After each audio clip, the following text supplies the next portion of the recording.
Hey, boys and girls. It's time for Uncle Jay Explains the News. Now here's the guy who helps little minds understand big news stories, Uncle Jay. Hi, boys and girls. Well, before we start, let's congratulate Starbucks for coming up with their new 31-ounce size Trenta. It's called that because the words Whopper, Big Boy, Bucket, and Diabetes are all taken. Also, Starbucks now lets you pay instantly with your mobile phone. And maybe soon every establishment will offer the convenience of right at the counter face-to-face identity theft. Well, Uncle Jay's news word for this week is ta-da-ta-da, show. You see, there's the kind of news that's actual news, like a revolution or an earthquake or anything that's a total surprise, like Facebook increasing your privacy. But a lot of news is just stuff that people do to be in the news. They put on a show and they expect us to buy it, literally. For instance, last week, President Obama welcomed Chinese President Hu Jintao with a big, lavish White House party.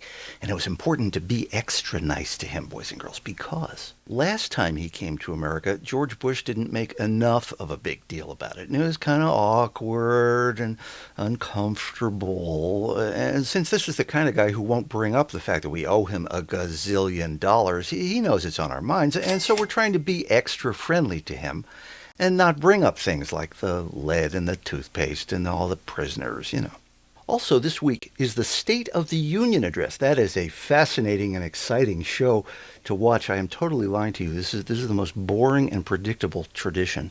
The president talks to Congress, and every minute or so, he presses a button that sends an electric shock to every seat. And this goes on for about an hour. And then afterwards, there's a short rebuttal by the other party. And that gives America time to go to the bathroom before the regular show comes back on. Well, in other news, the head of Apple Computer, Steve Jobs, announced that he's stepping down for health reasons. And this worries people, boys and girls, because the last time he left Apple back in the 80s, the company lost its way and it almost folded. So this time there's concern that they might again make products that haven't really been thought through.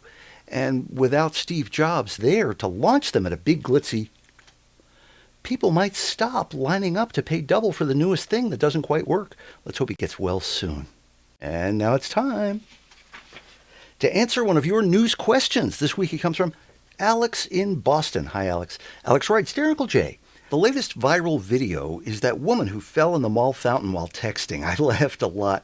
But now she's threatening to sue for something. Nobody pushed her into the fountain. Why is she suing? Thanks, Alex. Well, she hasn't actually sued anybody yet. Here's what's happened so far. She's just posturing right now for a juicy settlement. And Alex, that just shows how America has updated John Kennedy's famous quote from 50 years ago. Ask not what your country can do for you. Make your country do for you with a lawyer.